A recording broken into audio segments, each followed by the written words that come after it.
Oke, kembali lagi di channel saya. Makasih buat kalian yang sudah mengklik video ini. Kali ini ada video terbaru terkait Amin Rais lagi ya. Bapak provokator ini memang tidak ada henti-hentinya menghina atau menyudutkan Pak Jokowi ya. Wah, kali ini Opung membahasnya. Sebelum kita ke videonya, bantu subscribe dulu channel saya, belum subscribe. Tidak tunggu lama, kita ke videonya langsung. Let's go. Udah kalian dengar video motivasi terbaru dari Bapak motivator kita? Iya. Motivator ternama di bangsa ini. Aku kalau nggak nonton videonya satu hari aja, kayaknya ada yang hilang gitu loh. Ya, ada yang kurang. Iya, rasanya sepi kali hidupku. Apalagi kalau udah mau tidur. Weh, ku tonton terus video-video motivasi dari kawan ini, ya kan? Pikirku, biar enak lah tidur aku. Pikirku gitu kan. Begitu ku tonton video motivasi itu, waktu tidur aku mimpi buruk. Kadang dikejar setan lah. Kadang tiba-tiba mimpi melayat orang mati lah. Iya, serem ya. Tiba-tiba di samping awak ada yang bawa tanah lah. Nggak ngerti aku.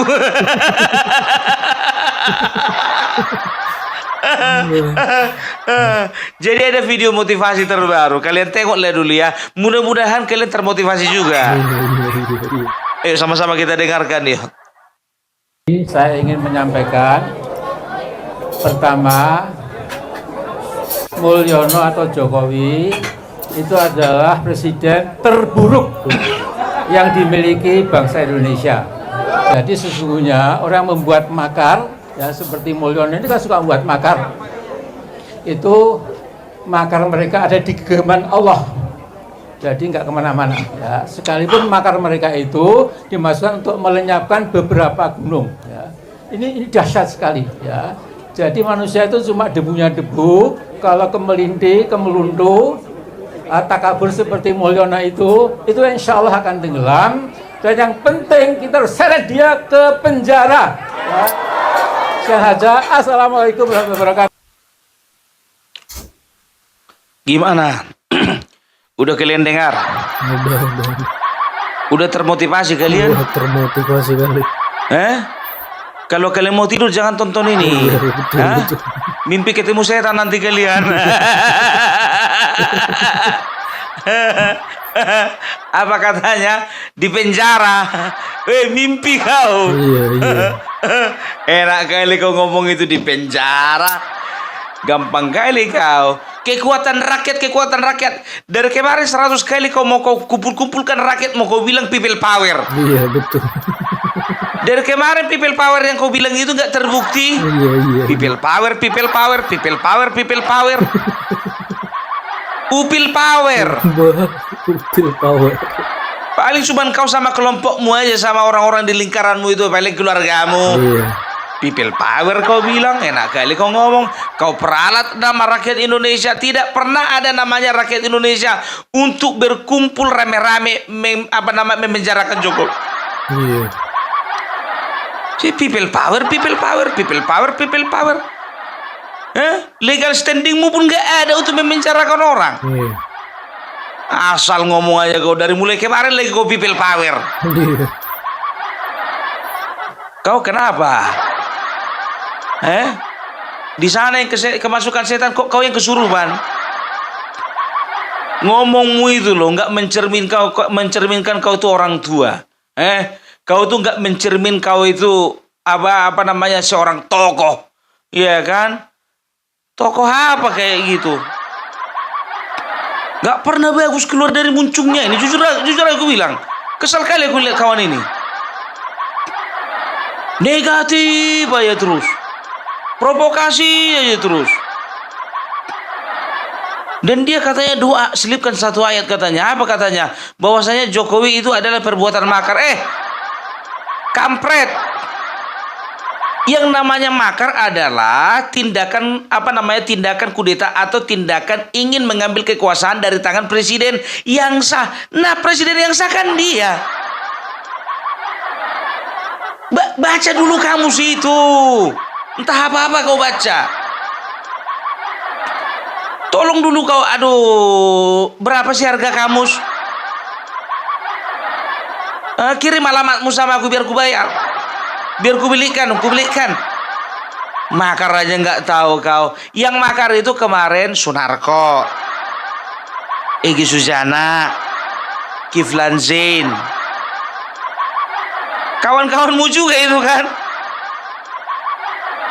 Termasuk Firza Husein. Ganjang Firza Husein. Ganjang Firza Husein sekarang juga. Itu lagu kawanmu itu yang menciptakan itu. Ada-ada aja kau bilang. Nanti kita biarkan saja Bapak Prabowo dilantik dan juga Gibran. Satu hari setelah itu kita seret ke penjara. Kenapa kau iri ya punya anak jadi wakil presiden ya? Anakmu udah jadi apa? Udah jadi apa? Kutanya dulu sama kau. Ya apalah, syukurilah apa yang ada. Kalau anakmu cuma jadi mantan caleg gagal, syukuri.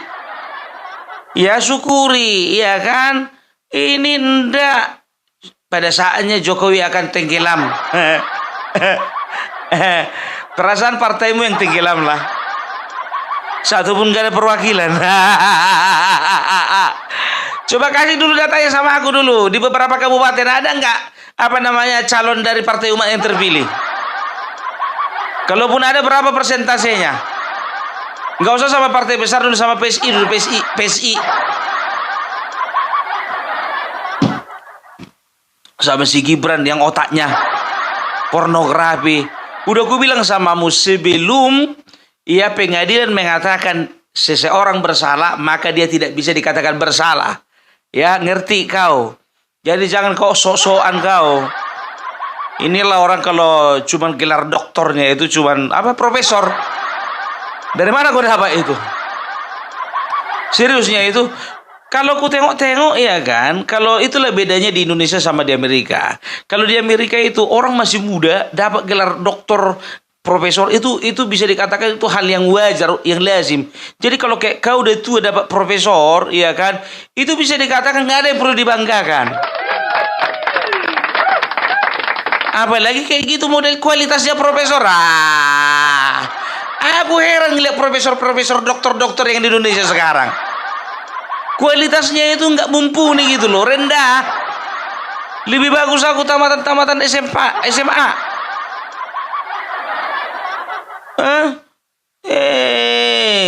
Sekarang begini ku bilang sama kau ya. Apa kau bilang kemarin itu? Mau kau bilang kau penjara, mau di penjara. Kau bilang itu semua rakyat Indonesia menginginkan dia penjara. Kau dengar dulu, baca dulu tonton dulu video ini, tonton.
Udah kau tonton?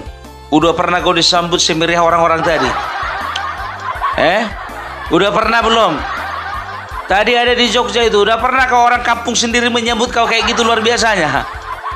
Nggak pernah. Udah ku bilang people power mana yang kau anggarkan? Alah, banyak kali gayamu lapet. Kalau orang kayak gini jujur aja, ini orang-orang yang nggak perlu dihargai. Secara umur memang dihargai, ya secara umur kita hormati dia. Tapi secara ide, pemikiran, ya jiwa-jiwa provokatif itu mau kita hargai? No, nggak bisa.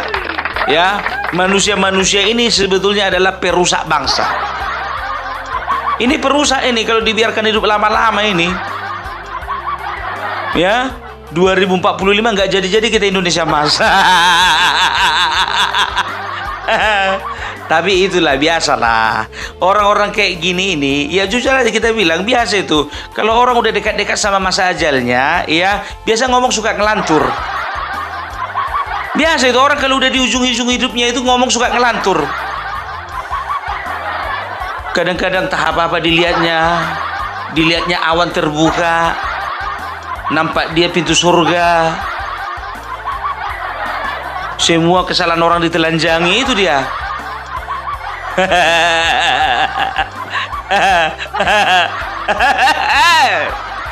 Sekarang begini ya, di saat kau memaki-maki Joko Widodo ya, dengan kata-kata bahwa dia menyengsarakan rakyat lah, bahwa dia membohongi rakyat lah, dia menipu undang-undang lah, di saat yang bersamaan Joko Widodo sudah membuktikan bahwasanya ya, dia sudah membuat yang terbaik untuk bangsa ini. Contoh, aku nggak perlu sebutkan satu persatu ya. Ini contoh saja dari segi pertanian ya. Ingat, pemerintah lewat Menteri Pertanian sudah menyediakan sekitar 3 juta hektar tanaman padi. Ingat itu. 3 juta hektar lahan untuk menanam padi ya. 1 juta di Papua. 500.000 ada di Kalimantan. Ya, tersebar semuanya itu. Yang 2 juta itu ada di Kalimantan, ada di Sumatera Selatan, ada di Sulawesi, ya. Jadi gue bilang sama kau, ini. Kalau ngomong sama aku pakai data. Biar ku sampaikan datanya sama kau. Jangan asal-asal ngomong kau kampret. Kau bilang Presiden Jo kampret. Yang lebih pantas dipanggil kampret itu kau. Gak punya otak kayak gitu kadang-kadang.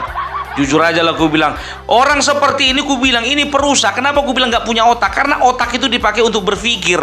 Ya analisa semua data. Gitu loh. Jangan cuman apa yang di kepalanya itu yang disampaikan kepada masyarakat. Itu namanya provokasi. Ya, lihat dulu. Ya, cerna dulu, analisa dulu. Ambil dari semua sumber.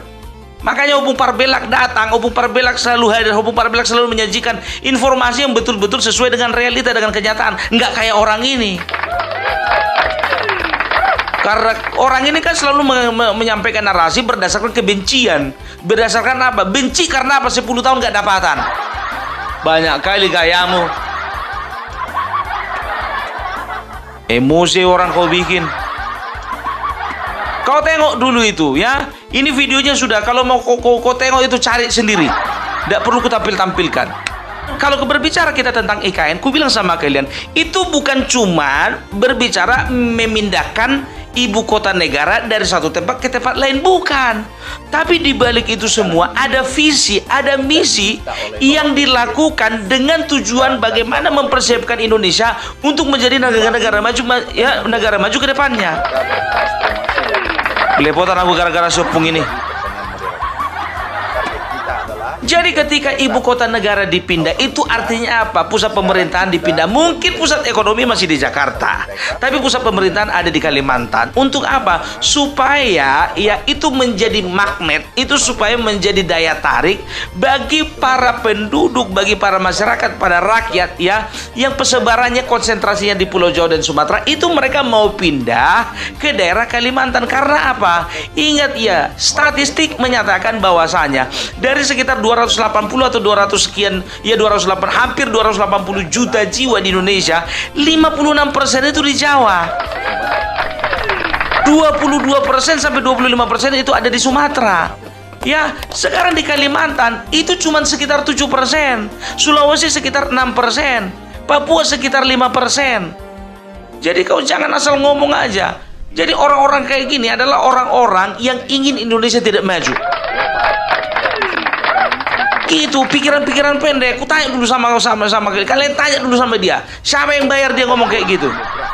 Kalau emang nggak ada yang bayar, kenapa dia memang dasar dia berpikir seperti itu apa? Kita libatkan. Semua dibahas-bahas masalah IKN, ada uang rumahnya dipakai. Enggak aja. Penjarakan Jokowi. Kau harusnya di penjara. Berbohong kau. Ketika kau katakan Jokowi kalau naik dia, aku mau jalan dari Yogyakarta sampai ke Jakarta. Sekarang pun sudah mau nyampe ajalmu, nggak jadi kau laksanakan. Ya, itu dia. Bayangkan 3 juta hektar lahan sawah. Ingat, sawah bukan sawit, bukan sayur, bukan lain-lainnya. Dengan tujuan apa? Untuk kedepannya mempersiapkan bangsa ini ya bisa swasembada pangan. Bukan cuma swasembada pangan, mereka juga bisa menghentikan ekspor impor, sehingga apa? Kedepannya bahkan bisa Indonesia itu menjadi negara pengekspor beras. Tapi kalau cuma konsentrasinya di Jawa aja, mana cukup lahan di Jawa lagi. Harus pindah ke daerah Kalimantan dan juga daerah Papua dan juga daerah Sulawesi yang lahannya masih banyak yang kosong. Jadi hati-hati ya dengan omongan-omongan seperti ini, karena kita nggak tahu ya, mungkin saja ada bisnismen atau pengusaha-pengusaha besar yang bertolak belakang dengan ide pemerintah. Karena apa? Mereka takut bahwasanya bahwasanya bisnis mereka akan terganggu oleh karena pindahnya ibu kota negara. Sampai kita pikiran situ. Karena mereka berpikir bahwasanya aku sudah bikin aset besar. Banyak asetku di Pulau Jawa ini, bisnisku berserak di sini, modalku juga udah banyak kutanam di sini. Ya, aku nggak mau gara-gara pindah ibu kota negara ke IKN maka bisnisku rusak, hancur, kan begitu. Jadi kita nyampe nggak ke situ pola pikir kita? Enggak. Ya, pikiran kita itu yang kalian adopsi. Pikirannya si Amin Rais diadopsi si Refli Harun. Pikirannya Refli Harun diadopsi lagi sama Faisal Assegaf. Pikirannya Faisal Assegaf diadopsi lagi sama si Rizik Syihab. Ya kan, Rizik Syihab diadopsi lagi sama anak abah yang lain. Jadi yang seragam-seragam itu aja mutar-mutar. Itu dia, semuanya dipolitisir. Payah sama orang-orang berpikiran kerdil kayak gini, payah, susah, nggak ada maju-majunya kita. Makanya orang-orang kayak gini, jujur aja aku bilang ya, hanya negara lain yang menginginkan bangsa ini tidak maju. Artinya apa? Berarti ada negara lain, ada bangsa lain di balik orang ini semua. Hati-hati kalian ya. Selama ini mereka yang mengatakan bahwasanya di balik Jokowi ada bangsa lain, ada negara lain. Ternyata kita nggak tahu. Ternyata di balik mereka lah sebetulnya ada bangsa lain. Kita curigai orang-orang seperti ini ya. Iya, kita curigai. Karena apa? Karena itu analisa sederhana saja. Hanya negara lain yang menginginkan negara Indonesia tidak maju. Banyak kali ngomongin masalah undang-undang, masalah hukum, masalah konstitusi, segala macam. Nggak usah kemana-mana kau melebar kau. Makanya kau jalan-jalan kau dulu kementerian kau. Jangan cuma di rumah itu aja nonggok kau. Yang kau tonton pun juga cuman channelnya Rocky Gerung. Yang kau tonton channelnya Refli Harun. Bersihkan dulu otakmu. Ajak timmu, bawa kamera. Main-main kau ke Kementerian Pertanian, Kementerian Pertahanan, Kementerian Kelautan, Kementerian Pariwisata, Kementerian Pendidikan. Kau cek apa saja yang sudah mereka lakukan untuk membangun bangsa ini. Kau kira membangun bangsa ini, mengatur bangsa yang banyak ini, rakyat yang banyak ini, sama kayak bikin Amin Rais official channel? Enggak sama, itu sama bikin channel YouTube biar tahu kau. Susah itu. Jadi diharapkan masyarakat itu ya, apalagi pengusaha-pengusaha muda ya, dikatakan bahwasanya bangsa kita ini memiliki bonus demografi yang luar biasa ya. Apa itu? 57%, hampir 57% adalah generasi muda. Itu dia. Maka sektor pertanian berpikir bahwasanya ke depan jangan lagi orang-orang tua yang fokus ke bidang pertanian, harus ada orang-orang muda. Maka diciptakanlah sebuah sistem mekanisme ya, baik itu dari sarana prasarana dan juga pemilihan bibit ya di bidang pertanian, sehingga apa? Sehingga pertanian bisa berproduksi dengan baik, dengan lancar, dengan luar biasa ya. Sasarannya anak-anak muda ya. Jadi Menteri Pertanian lewat programnya itu ya, ini masih program awal ya, itu memberikan target kepada mereka bahwasanya dengan sistem pertanian yang baru, yang modern, maka mereka akan mendapatkan hasil minimal 10 juta dalam 1 bulan. Makanya dikatakan kalau rajin dan memenuhi prosedur ya, itu bahkan bisa sampai berlipat kali ganda sampai sekitar 30 juta per bulan. Itu, jadi anak-anak muda, ingat Amin, nggak semua anak muda bisa main YouTube. Kalau kau iya bisa main YouTube. Tapi orang kan nggak semua passionnya di situ gitu loh. Ya ada anak-anak muda yang memang diarahkan ke, kalau memang nggak ada passionnya seperti itu, untuk apa diadakan apa namanya jurusan sarjana pertanian. Itunya ya, jadi bisa dikatakan Indonesia ini harus dipersiapkan ya, dipersiapkan untuk menjadi negara agraria yang terbesar di dunia. Nyampe nya ke otakmu ngomonganku ini, bisanya kau cernamin. Kalau nggak kau bisa kau cerna, skip aja lah, nggak usah kau tonton. Susah. Jadi itu ya. Jadi ku bilang sama kalian, jangan pernah mau kalian terprovokasi ya. Jangan pernah kalian mau nonton. Ku tengok videonya itu kemarin itu, yang nonton 80.000 orang. Kalau secara view di YouTube agak lumayan ya, agak lumayan. Tapi secara keseluruhan global di Indonesia ini nggak suka sengelel dia. Makanya ya 80.000 yang nonton dia, sedangkan kita ada sekitar berapa? 90 juta kan? Iya kan, 90 juta, 70% pendukung Joko Widodo, iya kan, adalah orang yang bisa dikatakan mengapresiasi kinerja dari presidennya. Ya, jadi udah biar aja, anggap aja sampai itu omongannya itu. Mana nyobung? Kau bilang tadi itu kata-kata motivasi. Itu tadi, sekarang enggak.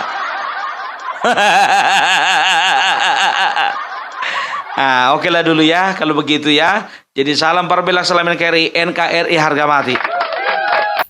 Gitu ya pembahasan opung terkait Bapak motivasi kita ya, Bapak provokator kita. Ya, memotivasi kali memang kata-katanya ya. Gimana menurut kalian? Komen di bawah. Dan sampai bertemu di video saya selanjutnya. Bye.